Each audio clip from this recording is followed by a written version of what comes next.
लोग आज फिर इसका देख लेते हैं। मंगलम पाठ जो है संस्कृत का पहला चैप्टर, यहाँ से रिवीजन करना शुरू करते हैं। क्या है देखिएगा, और वीडियो अच्छा लगेगा तो इसको आगे बढ़ा दीजिएगा। देखिए आगे देखते हैं क्या है मंगलम पाठ में। सबसे पहले देखते हैं क्या क्या है ऑब्जेक्टिव हमारा। मंगलम पाठ कहाँ से संकलित है? पहला प्रश्न है मंगलम पाठ जो है कहाँ से संकलित है? मंगलम पाठ कहाँ से संकलित है? वेद से, पुराण से, उपनिषद से, वेदांग से। कहाँ से संकलित है? तो ये है संकलित उपनिषद से। कहाँ से संकलित है? और उपनिषद कितने हैं? 108 हैं, ठीक है। उपनिषद कितने हैं? 108। और वेद कितने हैं? 4 हैं, ठीक है। ऋग्वेद, यजुर्वेद, सामवेद, अथर्ववेद, ठीक है। और पुराण कितने हैं? पुराण 18 हैं, जिसमें कि सबसे प्राचीन पुराण है मत्स्य पुराण, ठीक है। अगर वेदांग की बात करें तो वेदांग कितने हैं? 6 हैं, ठीक है। वेदांग 60 हैं, 60 मतलब 6, ठीक है। ये अष्टादश और ये चत्वारः, ठीक है, चत्वारः, ठीक है। अगर हम 60 वेदांग का बात करें तो शिक्षा, कल्प, व्याकरण, निरुक्त, ज्योतिष और क्या? छंद। ज्योतिष और क्या है? छंद है, ठीक है। 6 गो वेदांग है जो शिक्षा, कल्प, व्याकरण, निरुक्त, ज्योतिष और क्या है? छंद है, ठीक है। टोटल पूछेगा वेद कितने हैं तो बोलिएगा 4 हैं। पुराण कितने हैं? 18 हैं। उपनिषद कितने हैं? 108 हैं। उपनिषद के रचनाकार कौन है? महर्षि वेद व्यास हैं, ठीक है। महर्षि वेद व्यास हैं उपनिषद के रचनाकार। और ये पाठ कहाँ से लिया गया है? उपनिषद से। तो कहेगा मंगलम पाठ के भी रचनाकार कौन है? तो वही है, कौन है? महर्षि वेद व्यास, ठीक है। अगला क्वेश्चन नेक्स्ट। महान से भी महान क्या है? तो महान से भी महान कौन है? तो आत्मा है, जो कहाँ विराजमान है? हृदय रूपी गुफा में। हृदय रूपी गुफा में विराजमान है। हृदय रूपी गुफा में ये क्या है? विराजमान है। और महान से महान है, ठीक है, महान से महान। अगला हम देखें तो क्या है? सूक्ष्म से सूक्ष्म, यानी छोटा से छोटा कौन है? तो ये भी आत्मा है। कहेगा कभी कभी अणु से भी छोटा। अणु से छोटा कौन है? अणु से छोटा कौन है? तो अणु से भी छोटा कौन है? आत्मा है, ठीक है। अगला प्रश्न अगर हम देखें तो क्या बोला? उपनिषद किसका सिद्धांत प्रकट करता है? पुराण का, दर्शन का, ईश्वर का, आत्मा का। इसमें हो जाएगा दर्शन का, ठीक है। दर्शन शास्त्र का जो है वर्णन करता है कौन? उपनिषद। अगला है यह संपूर्ण संसार किससे अनुशासित है? तो आत्मा द्वारा, परमात्मा द्वारा, साहित्य द्वारा, इनमें से कोई नहीं। तो इसमें सही आंसर हो जाएगा हमारा परमात्मा द्वारा हम लोग अनुशासित हैं, ठीक है। अगला हम प्रश्न देखें। वेदाहमेतम पुरुषम महानतम डैश विद्यते अन्याय मंत्र जो है किस उपनिषद से लिया गया है? तो ये श्वेतरोप उपनिषद से लिया गया है, ठीक है। श्वेताश्वरोप उपनिषद से लिया गया है। अगला देखेंगे तो अनोनियान महतो मह्यान, ये जो मंत्र है किस उपनिषद से लिया गया है? अनोनियान महतो मह्यान, ये कठोपनिषद से लिया गया। कहां से लिया गया? कठोपनिषद से। कहां से लिया गया? कठोपनिषद से। 2 नंबर ऑप्शन इसका सही हो जाएगा। अगला देखेंगे, अगला प्रश्न क्या है? नदियां नाम और रूप को छोड़ करके कहां मिलती हैं? तो ये राइट आंसर हो जाएगा हमारा समुद्र में, ठीक है। क्या यथा है? देखिए प्रश्न क्या है 9वां।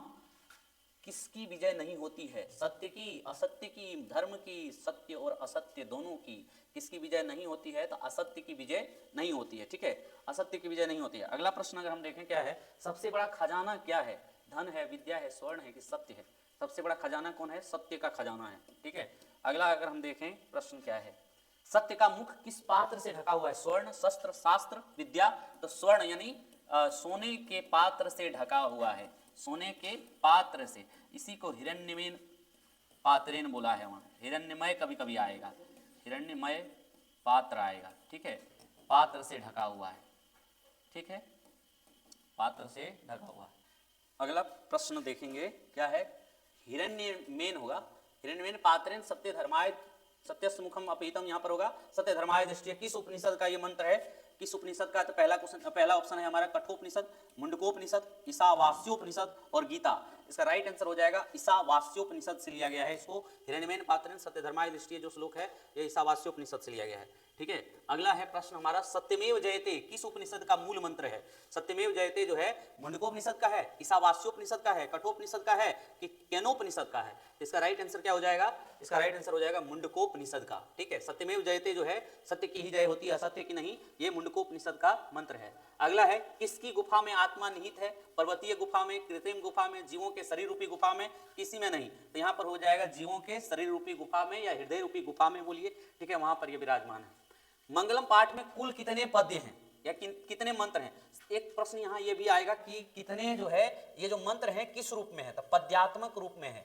कहेगा मंगलम पाठ जो है किस रूप में है, पद्यात्मक रूप में है, इसमें पद्य रूप में मंत्र दिया गया है। और टोटल कितने मंत्र हैं, 5 मंत्र हैं। टोटल कति मंत्रा संति, तब 5 मंत्रा संति। ठीक है, वो भी मंत्र किस रूप में है, पद्यात्मक मतलब पद्य रूप में है। ये बात याद रखिएगा, 5 हो जाएगा इसका राइट आंसर। ठीक है, अगला प्रश्न अगर हम देखें, मंगलम पाठ के रचनाकार कौन है? जब उपनिषद के रचनाकार महर्षि वेदव्यास हुए तो मंगलम पाठ के भी रचनाकार माघ होंगे, कालिदास होंगे, भास होंगे कि वेदव्यास होंगे? तो वेदव्यास ही होंगे ना, क्योंकि उपनिषद जो है इसी से ये चैप्टर लिया गया है। और उपनिषद के रचनाकार कौन है? तो व्यास जी हैं। तो इस चैप्टर के भी रचनाकार कौन होंगे? तो व्यास जी ही होंगे। अगला है हमारा प्रश्न, उपनिषद के रचनाकार कौन है? फिर वही प्रश्न, उपनिषद के रचनाकार कालिदास हैं, वाल्मीकि हैं, वेदव्यास हैं, तुलसीदास हैं? राइट आंसर हमारा क्या हो जाएगा, वेदव्यास। ठीक है, क्योंकि उपनिषद किसने लिखा है? महर्षि वेदव्यास ने। और जो मंगलम पाठ है वो भी उपनिषद से लिया गया है। टोटल उपनिषद कितने हुए बबुआ? तो उपनिषद हुए 108। ठीक है, याद रखते जाइएगा। अगला है, किसे वश में नहीं किया जा सकता? आत्मा, परमात्मा, विद्या, सिंह। इसमें आत्मा को वश में नहीं किया जा सकता। ठीक है, अगला, विद्वान शोक रहित होकर किसको देखता है? आत्मा को, विद्या को, परमात्मा को या मानव को? विद्वान जो है शोक रहित होकर किसको देखता है? तब परमात्मा को देखता है। ठीक है, किसको देखता है? परमात्मा को देखता है। नेक्स्ट, सत्य से किसका रास्ता प्रशस्त होता है? तो सत्य से घर का, देवलोक का, विद्यालय का, युद्ध का। तो यहाँ आंसर हो जाएगा क्या, देवलोक का। ठीक है, अगला प्रश्न अगर देखेंगे, अगला क्या है, किसकी महिमा का गायन हुआ है? विद्वानों की, आत्मा का, समुद्र का, परमात्मा का? किसकी महिमा का गान हुआ है? तो यहाँ पर देखिएगा इसका राइट आंसर क्या हो जाएगा, परमात्मा का बखान किया गया है इस चैप्टर में। अगला हम प्रश्न देखें, उसके पहले ई जो है डिस्टर्ब कर रहा है। अगला, ईश्वर क्या है? धन है, सत्य है, समुद्र है, असत्य है? इसमें राइट आंसर हो जाएगा हमारा ऑप्शन नंबर सेकेंड, ईश्वर सत्य है। ईश्वर सत्य है, ये गाना नहीं सुने हैं बोला। ईशावास्योपनिषद में किसके विषय में कहा गया है? आत्मा, परमात्मा, मानव, सत्य। ठीक है, इसमें कहा गया है मानव के बारे में। अगला, किसके प्रभाव से विद्वान शोक रहित होते हैं? धन के प्रभाव से, मन के प्रभाव से, इंद्रिय के प्रभाव से कि जन के प्रभाव से? तो इसमें क्या हो जाएगा, इंद्रिय के प्रभाव से जो है मानव शोक रहित होते हैं। अगला प्रश्न है हमारा, सत्य मार्ग से विद्वान कहाँ जाते हैं? देवलोक, यमलोक, परलोक, पाताल लोक? तो सत्य मार्ग से किसकी प्राप्ति होती है? तो देवलोक की प्राप्ति होती है। ऑप्शन नंबर ए यानी को हो जाएगा यहाँ पर। अगला है, कौन अपने नाम और रूप को छोड़कर समुद्र में मिल जाता है?